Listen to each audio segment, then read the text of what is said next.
G'day, I'm Andrew Vanderstock, the Executive Director of OWASP, and a previous leader of the OWASP Top 10 in the Application Security Verification Standard. Today, I'm honoured to present an interview I recorded late last year with Abraham Aranguren, the Managing Director of 7ASecurity, who has supported OWASP and our conferences for a very long time, and is indeed, they're a Platinum Corporate Supporter. In this interview, we'll go over how 7ASecurity has contributed to OWASP and some of the resources they make freely available to the community. With that, let's get to the interview. Thank you for the intro, Andrew. It's nice to talk to you again.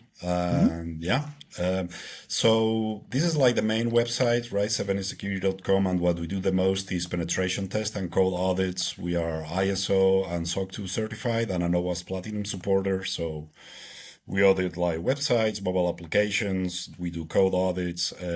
Then we also do like AI testing. This is coming up a lot more nowadays. In a lot of applications, they have AI functionality, and you can sometimes fool the AI to show you data that it shouldn't, you shouldn't see, and things like that.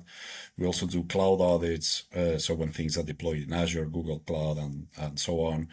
And then over the years, we've been privileged to work with the Linux Foundation, the Mozilla Foundation, right? So we tested the Linux Foundation LFX platform. We've recently audited the Tor project and Thunderbird Send. Like these two audits are just like recently being published. And we've also worked for the Guardian newspaper in the UK, where we audited some cool cover drop protocol that they came up with, right? So maybe I'll open like and then, for example, we've also like recently audited the Python request URL lib3 and cache control libraries. This report is not public yet, but the advisory for one of them is. So this is one of the issues that we found. Right, so it has like a very high severity. So we've been working for a lot of years to trying to secure open source software that a lot of people use. You can see that this was found by 7ASecurity here in this advisory, and we will be linking to the advisory from the report. And then, for example, if I open the Tor project audit that we did in August and was just released, you can see like we found like some significant issues.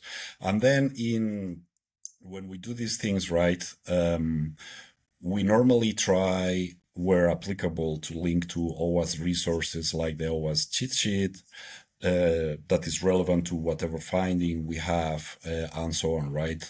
So since we've been using like OWASP resources like for such a long time to provide guidance to developers, it kind of makes sense to become like an OWASP Platinum supporter as a way to give back, right? We've also worked with the Mozilla Foundation a few times, so this is the recent audit for Thunderbird Send. Anybody can go here, 7asecurity.com publications, you click, you don't have to register anything, you see the public pentest report. And of course, all these reports are published with permission from the maintainer. And only after things have been fixed, of course.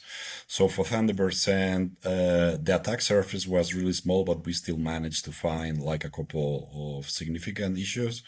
And here we did like a cloud audit, as well as other things, right? So public reports can be useful as well for the community, right? Because like if you are a developer, you can download these reports like from whatever company that publishes them, right? Not just us. And then you can learn about security for free, right? Like you can see what kind of findings have been discovered, what went wrong, how to fix it, and so on. And if you're a pen tester, you can also learn about, hey, what are, the cool things that are still like working nowadays, and so on, right?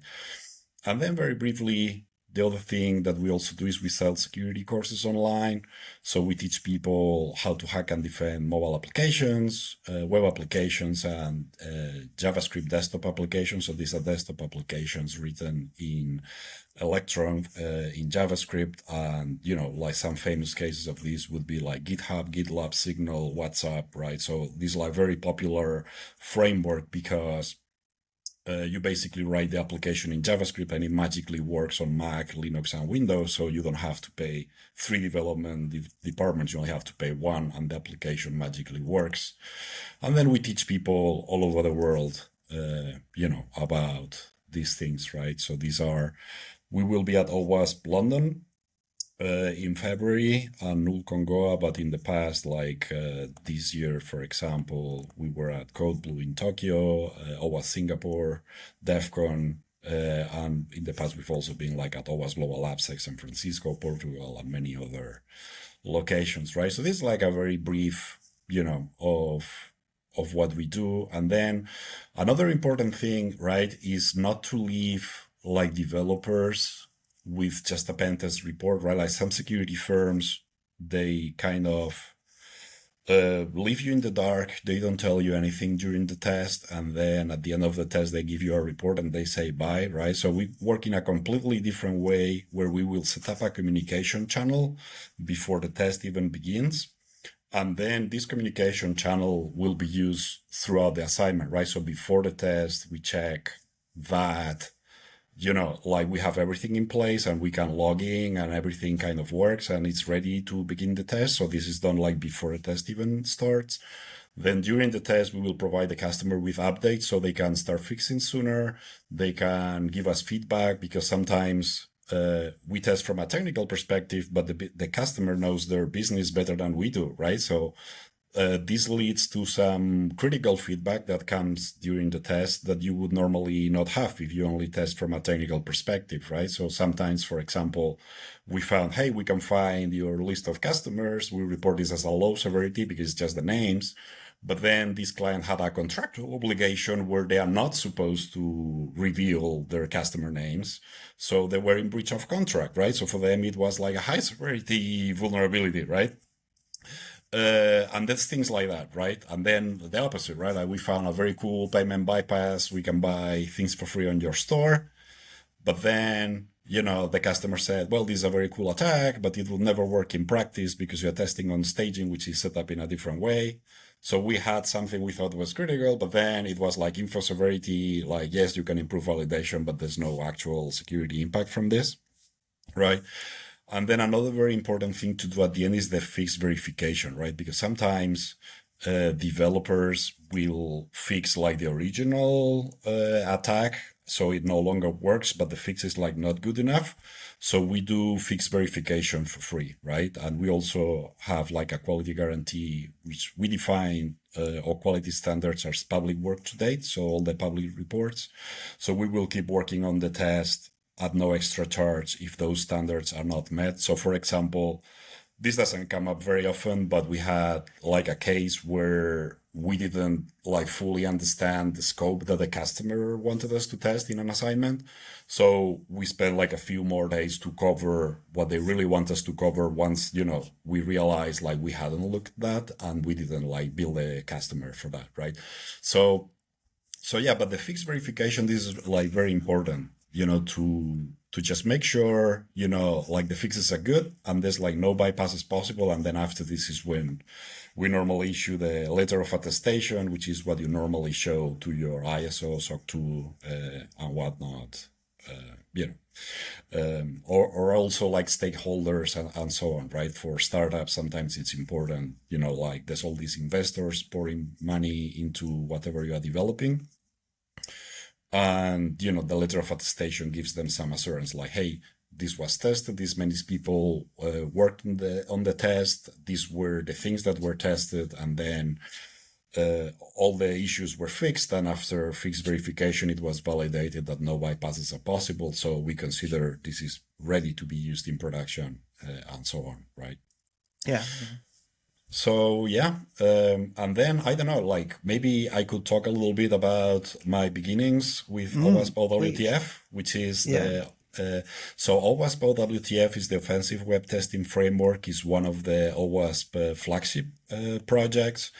And I initially created this more than a decade ago to kind of try to automate a lot of the, boring tasks that you kind of have to do, right? But at the same time, it's meant to be used as a tool to help you like call a lot of other tools that you could call, right? And then it separates depending on the level of permission you have, right? So this became popular, right? Because it's kind of the shady area of testing without permission, right? But you can legally do this because you can do some tests, like, for example, passive reconnaissance, right? So you are only using public information. You're not sending any attack to the target.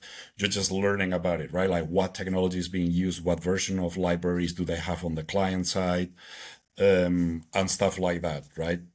So this came as part of the research from a talk I gave at some conferences called Legal Web App Testing Without Permission, which was talking about this concept of you don't have to actively test a website, you just use it as a user and look around, right? You can see the HTTP headers, you can use the technology being used by the application, you can maybe get some errors as you're using the website, and start thinking about what you could be testing next, and then you prepare kind of your checklist, right?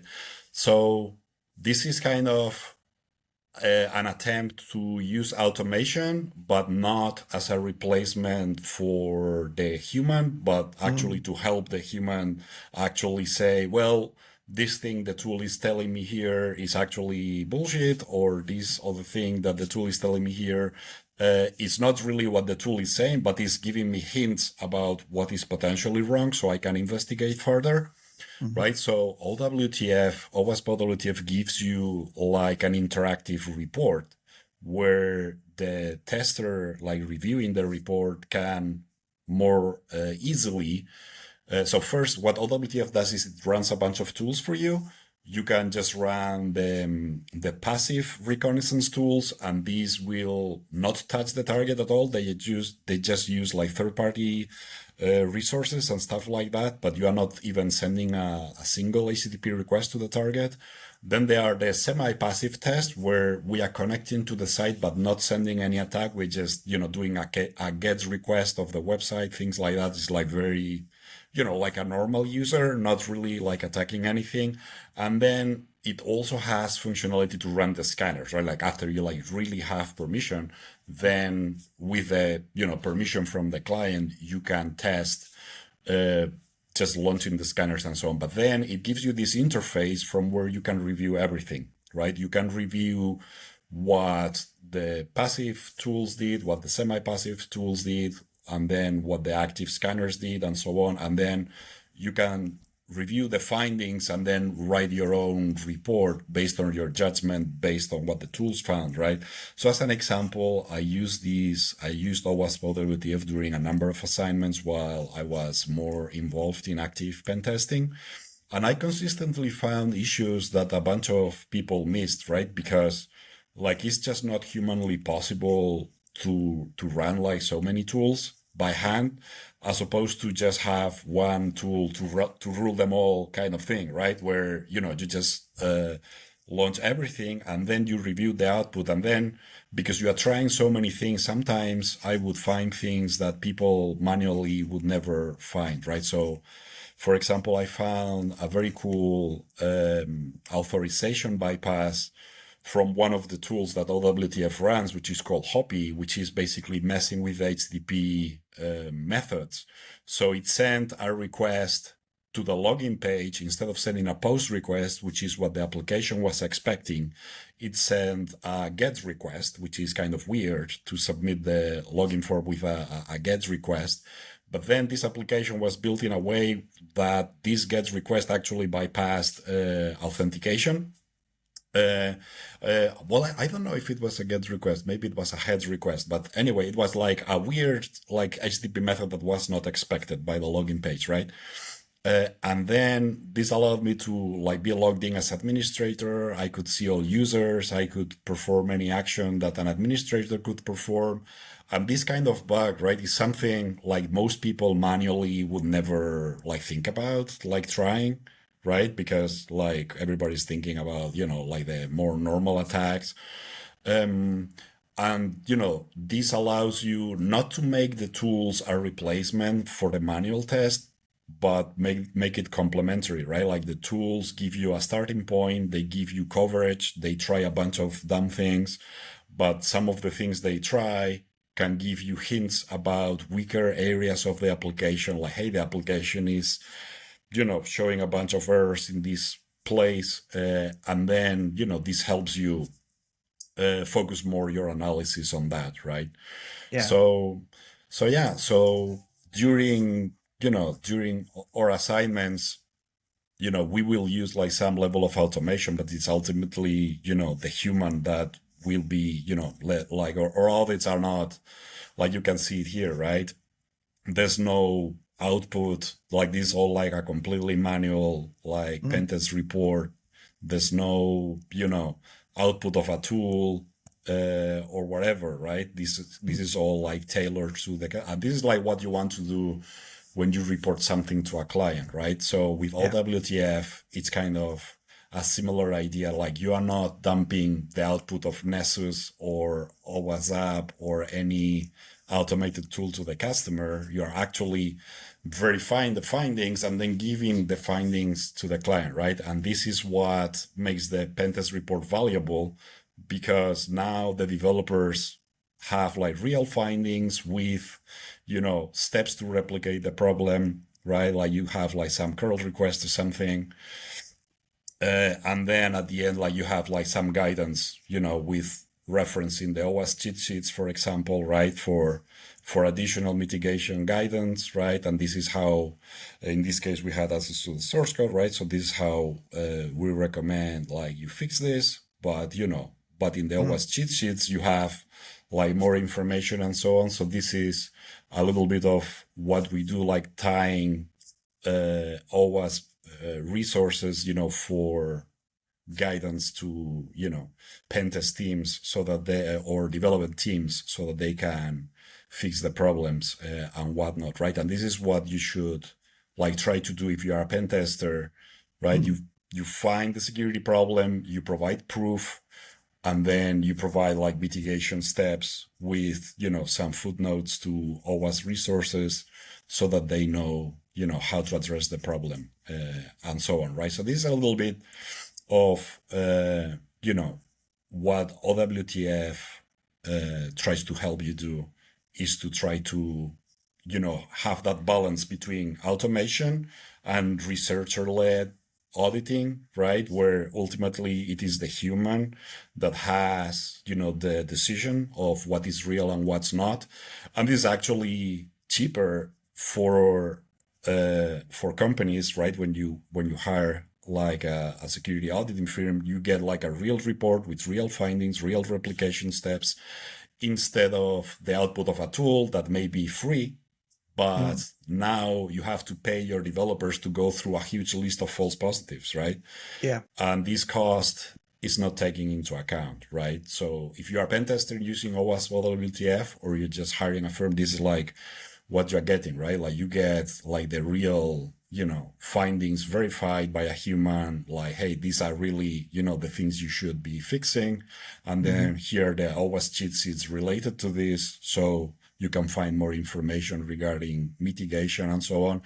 And then security is ultimately, a game of layers, right? You should try to have multiple layers of defense, right? To mitigate XSS. Yes, you should mitigate the XSS itself, but you can also use the content security policy in case you forget some XSS somewhere. So you still have that layer of protection. You still should try to do input validation, right? Why are you allowing angle brackets, double quotes, and other things in a first name field? And all those things, right? So the OWASP cheat sheets make a really good job on, explaining all these things to developers, and we've been using them for a long time, right? So that's exactly one of the things that I've been trying to encourage people to understand about AI tooling. It is an augmenting and a speed up, a productivity boost, as long as you do it right, because they hallucinate, and it's your name, not the AI's name, on the report. Yeah. So if the AI finds something, it's up to you to be able to understand how to actually do the actual exploit demonstration, and then come up with some realistic ways of fixing it, and then write it up in a way that humans and developers in particular can understand. I've seen like at our global AppSecs, almost every tool says it's got AI this, AI that. AI is only good if it actually helps a professional actually get to the nub of the problem. I was doing we were coming up with a new OWASP website very shortly, and it's coded using, well, people call it vibe coding. Um, so one of the things I immediately did was I asked it, how are the endpoints authenticated? I asked it as if I was a developer, how were the endpoints authenticated? Because I wanted to see. And it actually thought about it for a while. And it came back to me, well, these are the endpoints that are authenticated. These are the ones that are not authenticated. And that was a very important list. And it found it in like 20, 30 seconds, much quicker than I can do. Yep. But its results weren't hallucinations, they were real. And I'm really pleased with that. It's just, now what do I do with that information? You know, Yeah. because we've now got to get some things fixed because the original developers are all about talking to Claude. And that's fine. It's just now they need to actually delve into the code that the AI has written for them and actually fix it. And I really do hope that developers don't end up relying on AI and automation so much that they don't know how to fix the code that's being produced by AI. AI is very, very helpful. Don't get me wrong. I'm a huge believer and I use it almost every day.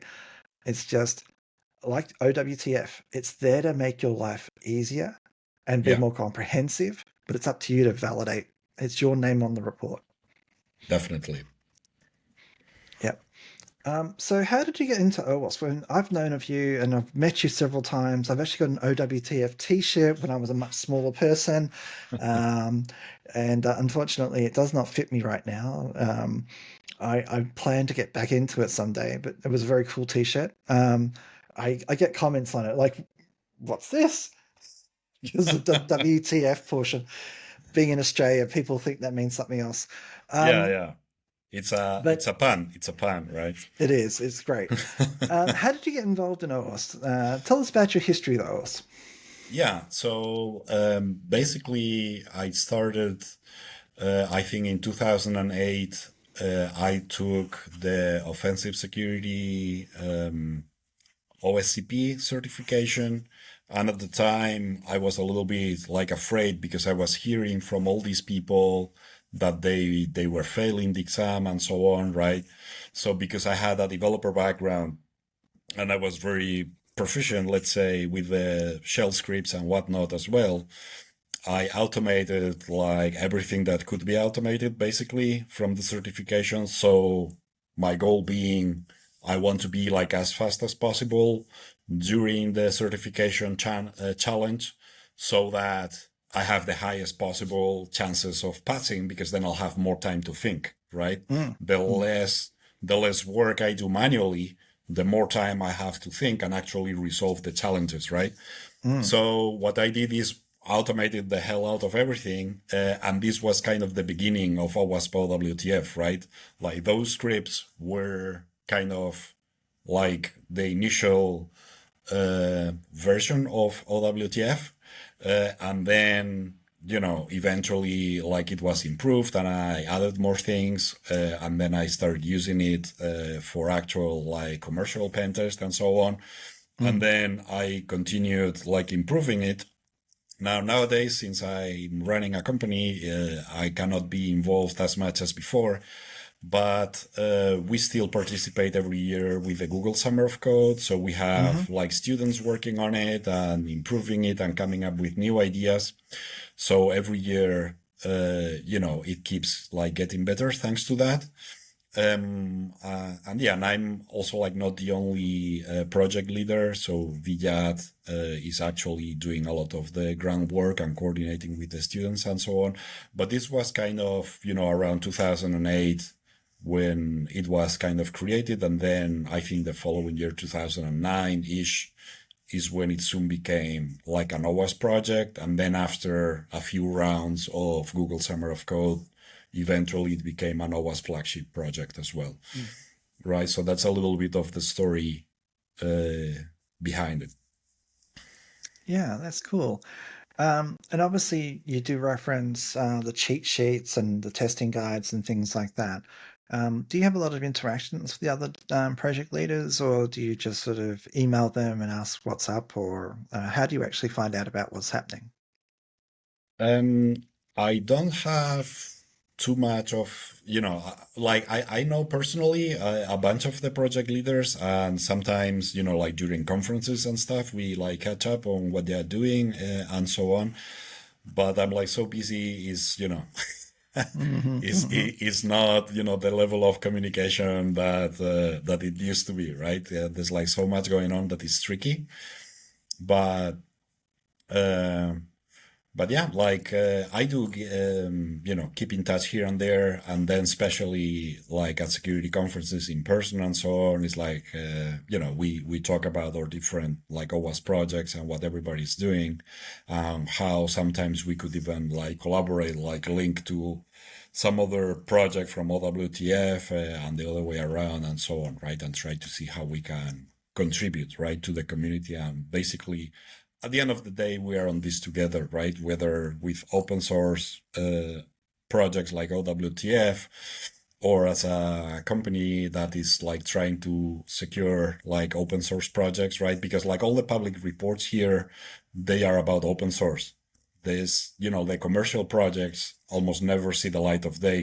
Clients that, when we do a pen test for a company, normally they don't want the pen test report to be public because it's going to make them look bad, right? Especially if we found a bunch of stuff, right? But open source projects are different, right? Because like they require this transparency to show, right, where the money went to and what was done with it, and then how they are like taking security seriously and they're trying to improve, right? So this is why, no matter how you do it, right, whether it's an open source project or an auditing firm like helping open source projects and so on, at the end of the day, we rely on a lot of open source projects, right? I think this is not here yet, but we are auditing zlib now in December, this month to 2025. And it's actually interesting, right? Like how much software runs on top of it, right? Like this library, there's like so many other projects, right? So it's kind of critical work to audit these libraries, right? Or for example, the Python request audit that we did that is not public yet. There's, I think, 1 billion downloads for some of these projects, right? A month, right? Billion with a B, right? It's like crazy, right? So there's so many people relying on this, and it had never been audited before, right? We did the first formal security audit on request URL lib3 and cache control. And this report will eventually be public, like once they finish fixing things and so on, but they are already, releasing some versions with the advisory mentioning us and whatnot. But it's important, right? I think everything is connected, right? Like the OWASP cheat sheets for education, the OWASP top 10 for like getting an idea, the OWASP testing guide to go in more depth for coverage, and then how do we secure all these open source projects that a lot of people are using, right? Most of the time, open source is like a challenge, right? Like you have someone working from their basement, probably unpaid, maintaining this project forever, right? This maintainer from zlib that we are testing right now, I met him on Friday. He told me, I released this project 30 years ago. And if you told me then that so many people would be using it, I would tell you, what are you smoking, right? And we are relying on all these libraries that are basically maintained by people in their spare time. And it's like so important, right? To like audit them like formally, just because there's like so many other projects relying on them, right? Like a vulnerability in one of these things could, something with 1 billion downloads a month. Like if you find like something serious on it, like the impact could be catastrophic, right? Like because there's like so many other things built on top of it, right? So this is like critical work, and the OWASP mission of sharing information about how to educate people about security problems, how to make software more secure. It all ties into this, right? Let's try to make not only like commercial web applications more secure, but also like open source software that a lot of people are using and relying on for critical work.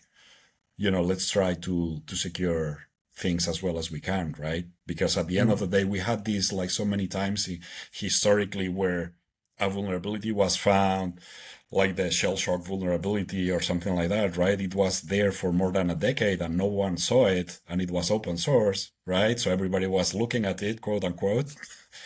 Yeah. And it's important, right? Like it's work that needs to be done, right? Because like we rely on all these open source projects, and then for OWASP, it's a similar problem, right? Like we have so many open source OWASP projects that we rely on maintainers that are basically unpaid, doing this in their spare time, and then eventually life is going to get in the way. Paid work is going to get in the way, right? Like you find a job, you're like so busy, and it's tricky, right? Or you get married, you have children, right? And these things happen, right? And it's like, it's important, right? Like OWASP is like supporting these open source projects, and with its mission of like sharing information and educating people and so on, trying to secure them. I think it's good, but it's a very tricky problem to solve, right? Because like, how do you keep maintainers motivated, right, to do all this work in their spare time without being paid for it, right? It's like a tricky problem to solve. Yeah. So, what's your thoughts about, like, for example, there is a gentleman who, in his spare time, has actually coded a new version of zlib but written in Rust. And for um, some of the decompressions, it's actually much faster.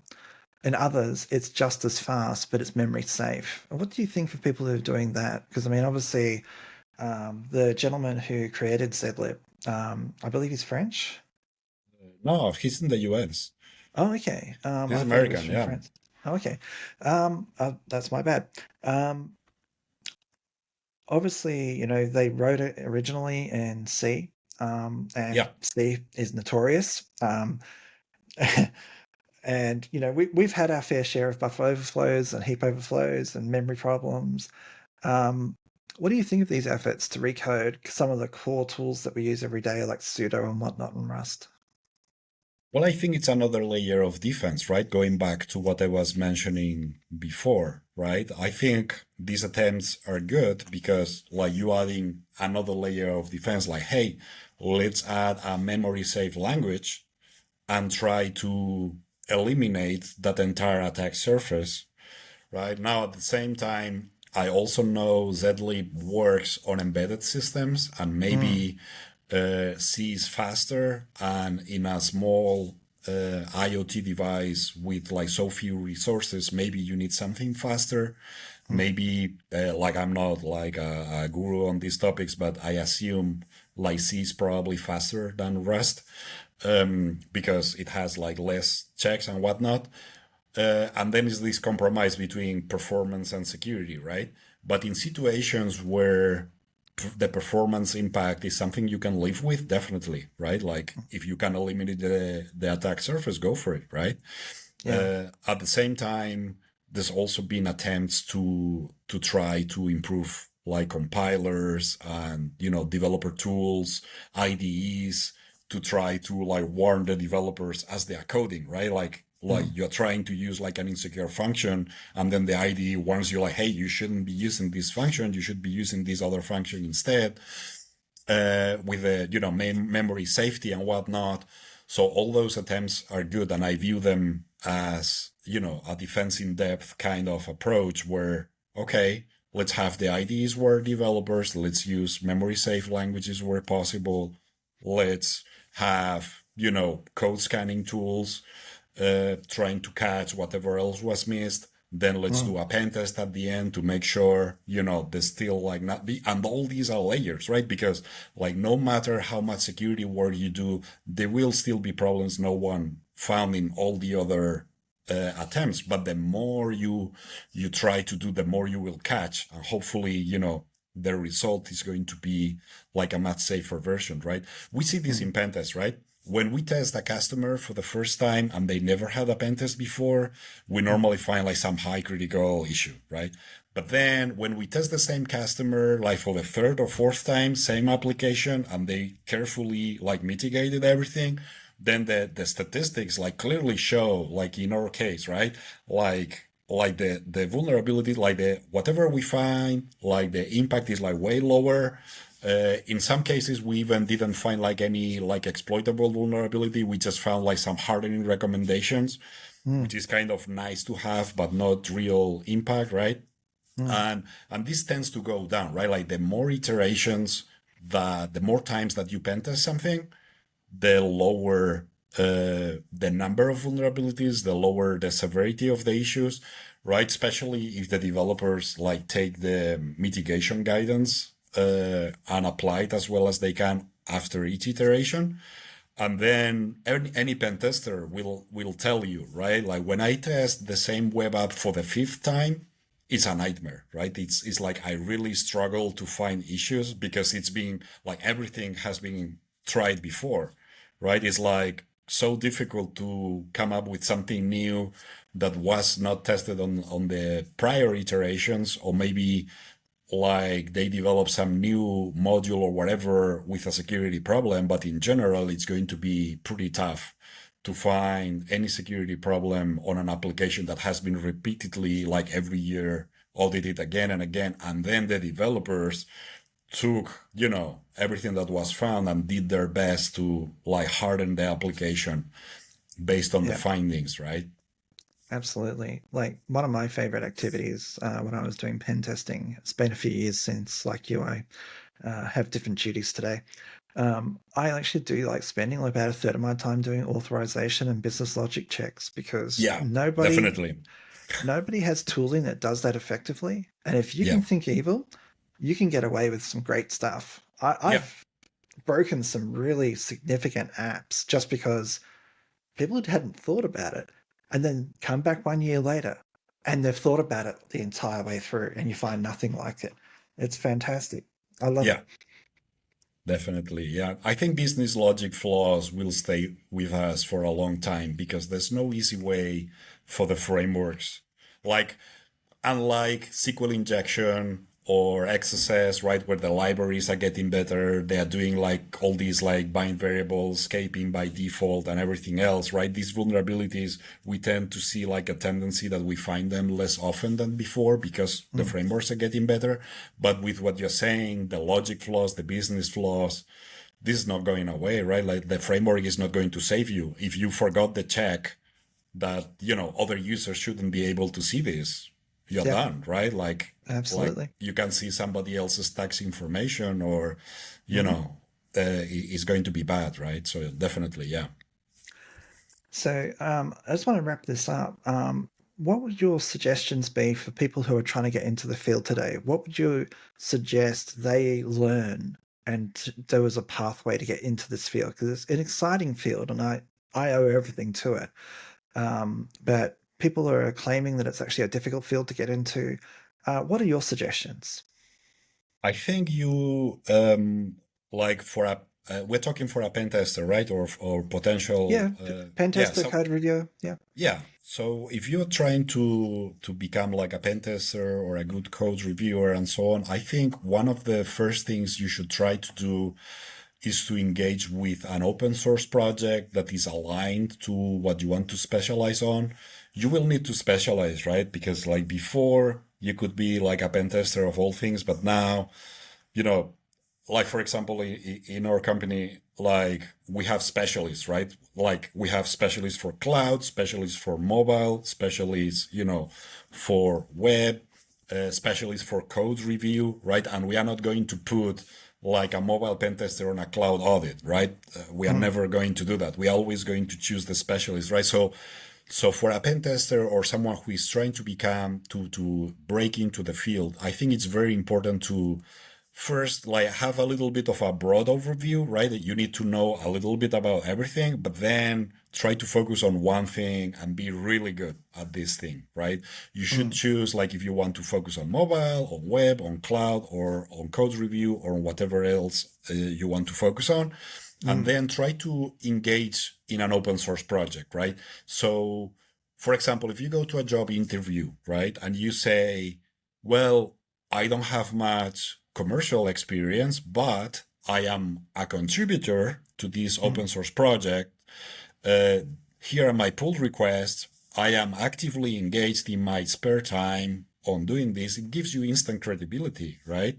And they're going Absolutely. to take you more seriously. They're going to say, okay, this is a person that they are not just looking for a 9 to 5 job and then they go away. This is a person who is actively engaged in his spare time or her spare time to learn as much as they can, to get better, and so on. And you want any company wants this kind of person, right? Someone who takes pride on their work. They are trying to get better, and they are not looking to, oh, it's 5 p.m., so I'm going to leave, right? They're like someone who in their spare time is like involved in like helping OWASP with its mission, helping OWASP open source projects. You can also get involved in the different OWASP projects for documentation as well, not just the tools, right? You can get involved in the OWASP Top 10, in the OWASP application security verification standard, any of the other OWASP projects, right? And then if you are listed as one of the contributors to this project, this is going to give you like a much better credibility that then you can put in your CV. And yes, this will all be unpaid work, but eventually it will pay off because it's going to show to whoever is interviewing you, this, right? So that will be one thing, right? And then another thing I would recommend is, which is what I did when I switched to security, right? I was a developer, and then I basically ran out of options for internal promotion at the company I was working with. So I decided to switch to security, right? So what I personally did, which I would highly recommend for anyone to try to break into the field as fast as possible, was I subscribed to all these podcasts about security. And then I was in all my waking hours, whenever I could, I was like listening to security people all the time, right? How they think, what they are talking about, understanding the concepts, the principles, right? And then I was like getting certified. I think I got like 6 certifications in a single year, right? I did like Security Plus, then I did Certified Ethical Hacker, Certified Penetration Tester. I did the OSCP for Wi-Fi, the OSCP. So this OS, so the one for Wi-Fi is OSWP, I think, and then OSCP as well, right? Then afterwards I did the CISSP, and so on, right? So you can do all that, right? So try to get certified. Now the certification is not necessarily proof that you know your stuff, but it will teach you concepts, it will teach you ideas, and it motivates you, right? Because there's an exam. So you have to learn it, right? To pass the exam. So it will force you to learn, right? So I used it as a kind of motivation tool. And then basically, if you breathe security, right, you will learn security, right? If you are like all the time listening to security experts, working on open source projects in your spare time, and then going for certifications and so on, all this is going to look great in your CV. You will have a lot of the necessary background, to do a good job after all. And then another thing you could also try is to submit talks to conferences. Many conferences have a section for lighting talks. And actually, this is one of the other things that I did at BrewCon, which is a security conference in Belgium. They have like a segment for 5-minute lighting talks when people are trying to get started in public speaking and whatnot. Try to put a talk about a topic that interests you, and then get yourself out there, give talks, and just try to engage with the community. You will find most people will be very supportive and nice, and you will also make like great connections and eventually be able to break into the field and get a decent job, right? If you do all this and then you put in your CV all the projects you are contributing to, all the certifications that you are getting, and then you try to learn as much as you can, read as much as you can, and so on, you can only get better, right? And now another problem that some people are going to have is comparing yourself to someone else. Just don't do that. you're just trying to be better than yourself yesterday, right? So just compare you against you, and then you are just trying to get you better, right? Yeah. And then as long as you get yourself better, then you're moving in the right direction. And then every day just try to see, well, what can I do today that is going to make me better than I was yesterday? And of course, there's always going to be people better than you in every field, but don't worry about it. Just, keep moving forward and just focus on yourself, right? Trying to make yourself better. And eventually, this will lead to a better job. And then with this better job, you will have money, and then you will be able to support other people and everything else, right? Yeah. I can also recommend going to OWASP chapter meetings. Speaking there is a very low risk way of learning how to public speak in a friendly environment, and learning, of course, from the speakers that appear every month. And one of the things that I did when I was growing into this role, because I was originally a system administrator, I was always interested in security, but I studied for computer science, became a developer. I've been doing open source stuff forever. I used to do device drivers for Linux. And one of the things that got me really into security, like really, really into security, is that I was helping to port the Riser S file system to 64-bit back in 1999. So, this is on my DEC Alpha. I had a little DEC PC. Yeah. Data structures that were being bit flipped and extended created so many security vulnerabilities and also data corruption. And it opened my eyes to what was possible. And I started reading up. I had an RSS feeder. I honestly, I consumed everything from Rainforest Puppies stuff onwards. I got into NT Bug Track, and I was the firewall administrator at about a third of my state's healthcare system. So back in those days, it was all about, do you have a good firewall? Well, all of my attacks were going through the firewall, no problems. So that wasn't really a really good restriction. And so I was really interested in learning this field. And then I realized I know as much as some of these other people that I look up to.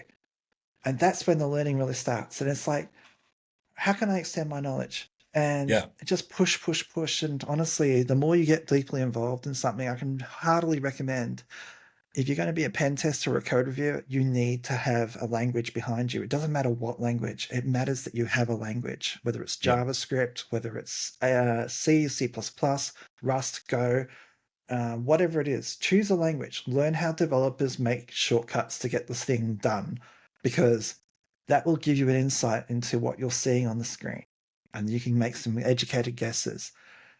The best pen testers I've ever seen had some development experience, so I would heartily recommend that. But yeah, Yeah.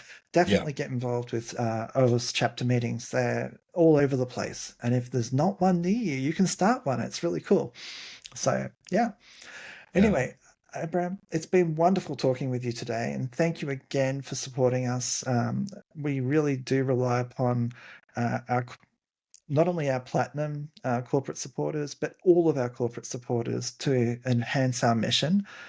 We are funding more projects and more things for our community than we've ever done before. Our 25th anniversary is coming up really soon now. We've got some announcements coming out very, very shortly. It's going to be very exciting. Um, we're growing at an incredible pace, and I'm really looking forward to seeing what you guys do. And I look forward to seeing more of your tools and more of your publications coming out. Thank you so much for sharing with us today. Thank you, Andrew. No worries.